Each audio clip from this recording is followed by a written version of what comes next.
All right, and we are not live, but it is Puka. It is the 34th Annual USA Nationals. I hope you can hear me with the music playing. Just a big shout out to Blue Line Brews, bluelinebrews.com. You'll see the link there. 10% of the profits go to families of fallen officers. All right, so the 100-lapper just finished. Super exciting, caution-filled race. One of those races that you did not know who was going to win until this went down to the wire, with Superman JD eventually taking the win. Like I said, caution-filled 2 hours before race time. It was raining on the ground, so this track was heavy. One of the dynamics of the race at one point was the pounding of the cushion by all the young kids. The young kids were up there in the top at one point. It was Winger battling with Bronson, who led the most laps, who, of course, you know Killer Kyle Bronson. You know how he pounds the cushion. Ricky Weiss up there. And then the other kind of theme of the race was, here's guys that were in top fives that either got flats or broke rims. Ricky Weiss, Jimmy Owens, Chris Madden, and the aforementioned Bronson. So these guys were top five, and actually most of those cars were, besides Ricky Weiss, who came through a B, were top five cars basically the whole race, and then they had to peel out due to those issues. Like I said, Superman ends up victorious. He just kind of hung around.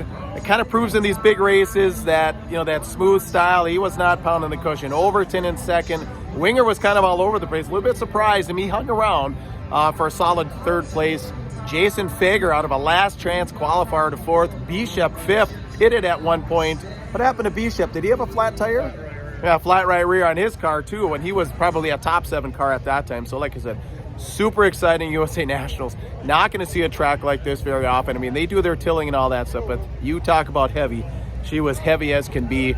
And that's pretty much all I have for commentary on the World of Outlaw portion. Like I said, Superman's second victory.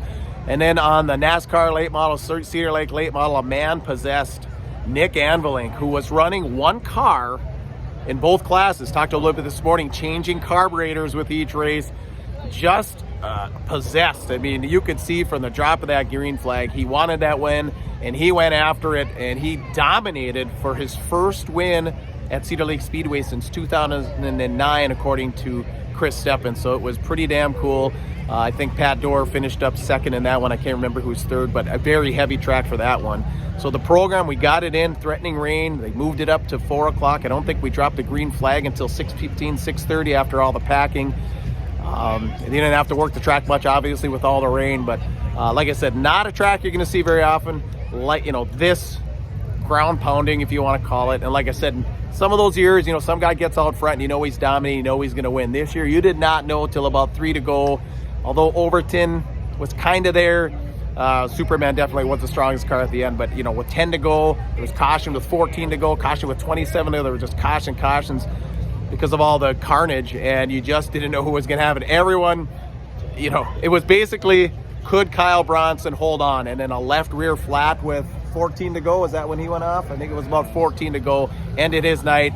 Probably led about 80 or so laps. So you'll see that in the results. But anyway, it is Puka. It is the One to Go show. Thank you for checking out our coverage all weekend long here on our YouTube channel. Make sure you subscribe to the YouTube channel. Like I said, we're not doing as much live stuff on Facebook anymore. We're going to be turning more towards YouTube as we get into invitational season here and such.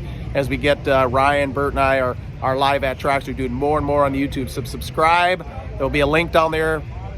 I'm just going to hit it, you know, or just go up and hit the subscribe button. Once again, thank you, Blue Line Brews. Thank you, everyone, for joining us from the 34th Annual USA Nationals at Cedar Lake. We'll catch you all on the next video.